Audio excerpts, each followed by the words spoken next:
Okay, my fellow people of the internet. Sirigo is back. I know it's been a while, about a few weeks since I uploaded my last video, which was an April Fool's video.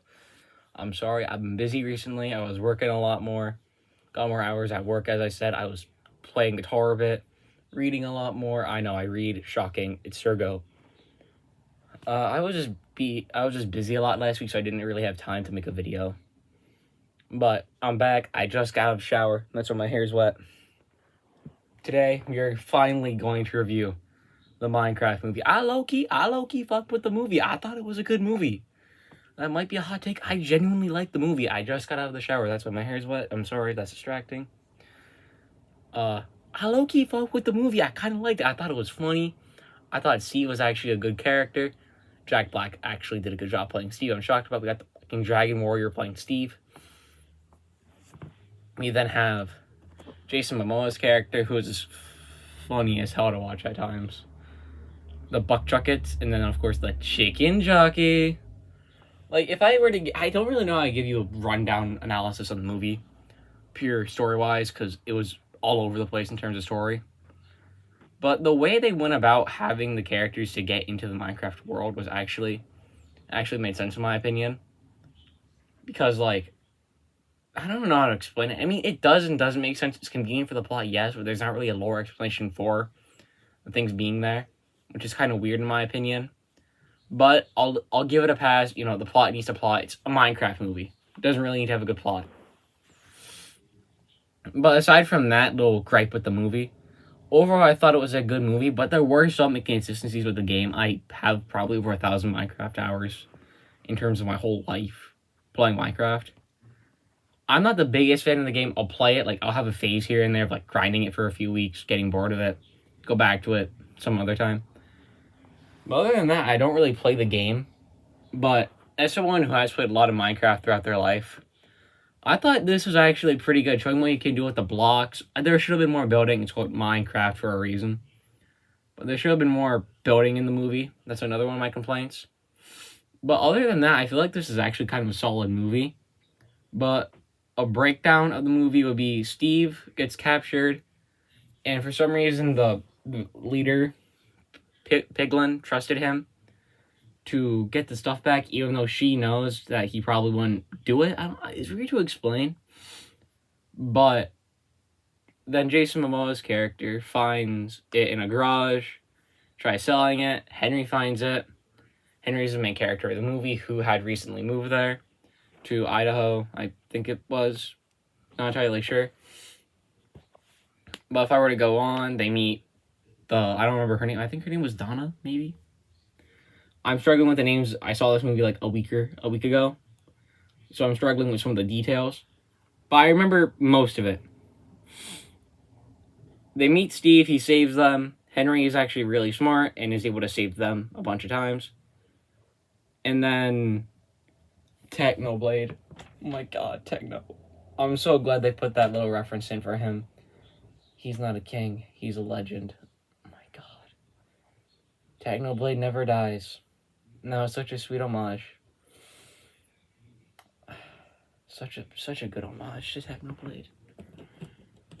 I dissed a certain YouTuber in this video, but I'm sure he might come after me. You guys know who that is.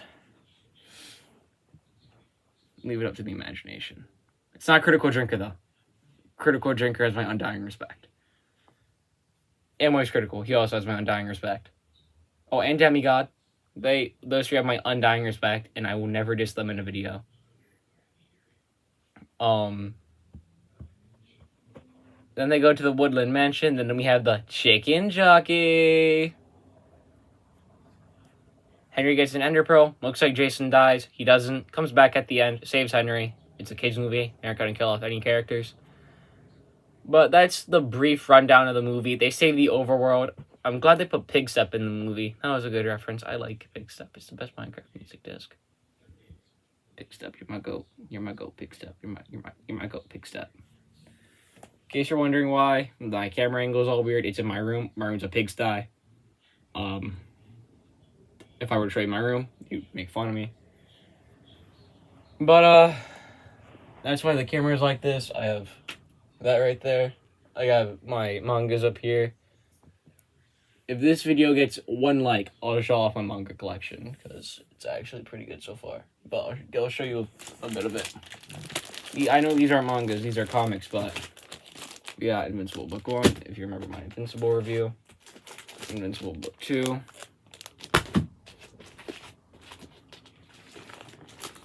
Invincible Book 3. Book 4. Book 5. I'm not too far into Book 5. I just got it a day ago. But I'm trying to get through my One Piece box sets before I continue reading more of Invincible. But overall, I'd actually give the movie a solid 8. I actually thoroughly enjoyed the movie. I had good laughs during it. Steve's lava chicken. La la la lava chicken.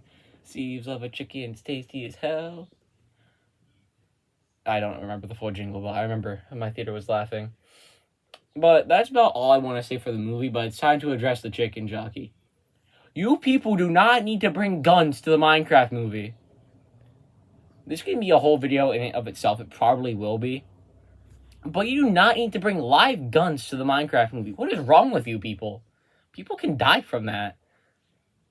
Like, I understand, like, you know, being excited over the chicken jockey, but, like, bringing guns and live fireworks? What is wrong with you? This is going to be a whole video in and of itself, but I feel like I need to bring that up in this video. But yeah, that's about it for today's video. As I said, 1 like, I show off my manga collection, and as I said, you guys got a brief showing of Invincible. I finished Season 3, as you know. As soon as I finished Season 3, I instantly started going insane for more Invincible. So, I started, going after the Invincible comics to quench my thirst of Invincible, but I need Season 4, man. I need Season 4. So far, I think the comics are better than the show, purely due to the fact the show has not as good pacing, and the comics have much better pacing. But another reason I'm saying I like the comics more is Amber isn't that bad. But one thing I will give the show in terms of betterness is it kept Omni-Men around longer, and the show the characters feel more fleshed out, but other than that, the comics are better. 135% the comics are better. If you love the Invincible show, I'd recommend checking out the comics, but other than that, that's today's video. I know it's been a while. I might do a more thorough, in-depth review another time. It's late, I gotta go to bed, I got school tomorrow. But yeah, that's about it. Great night, you guys. Oh, by the way, go subscribe to A-Train, rapper I'm friends with.